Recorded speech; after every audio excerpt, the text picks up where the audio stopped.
All right, what we got here? June 6th, 2020. I am underneath my flail mower, getting ready to put new blades on. First of all, do not do this without safety jacks. Okay? No matter how much you trust your tractor's hydraulics, please don't be stupid. Long story short, I lost a student years ago who jacked up his car with cinder blocks. They collapsed and it crushed and killed him. Okay, got the point? All right, secondly, okay, I took these off. It's a little bit challenging because you're going to get a lot of grass buildup on the working surfaces of the bolts. So you're going to spend some time kind of brushing them off or fiddling with them before you get your sockets or your wrench on. You're going to have limited space on some, so you're going to absolutely need a box end for some. And in places like this where you've got this is tight and this is tight, you know, you're going to have the right tools to do the job. These are 19 millimeter. I say again, 19 millimeter. Okay, now on my stomach. Okay, first of all, I want to show you a blade, just one of my hammer blades that found a rock. Okay, yeah, not so good. I'm not going to grind that out. The right way to do this is to use a peening hammer, P-E-N-I-N-G, and to beat that piece of metal back into shape again. All right, you don't want to take metal and weight away because you want these blades to stay balanced. So whenever possible, peen the blade back in. This is cast iron. That could be work, and I might go to a friend's machine shop and you might be able to machine peen it for me.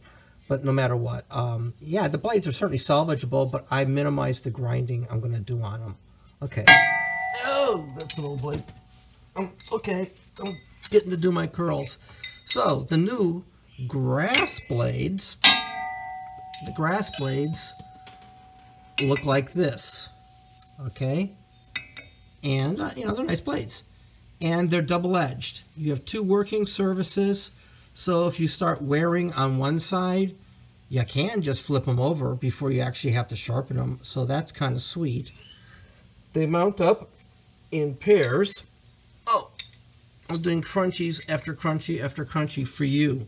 All right, they mount up in pairs, side by side like this, and you need spacers. So when you buy the blades, they're going to offer you spacers. If you don't have them, take them. You need the spacers because the blades will tie in the middle, and you're going to have a spacer fitted to each shoulder.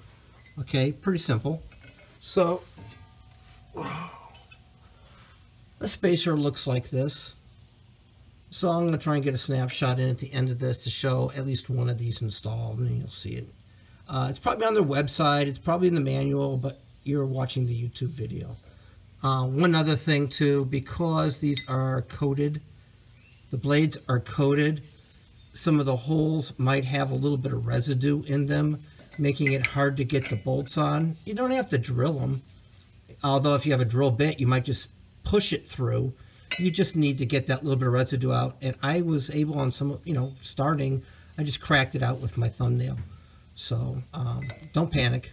If the holes are the right size. So, and again, these are self-locking bolts.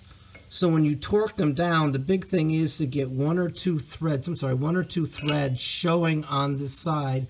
Just turn them in till they shoulder, okay? You don't have to crunch on them, because that's not how they work, all right? The big thing is this is what's bearing the load. You just don't want that to back off. All right, take care. Bye. Okay, here's one installed. All right, spacer, one on each shoulder.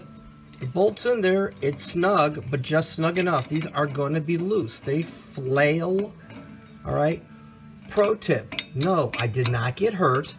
But you're working over your head, you're on your back, you don't want your face right beneath these when you're starting to assemble. If one drops, you want it to hit the floor, not your face. They are heavy, they hurt.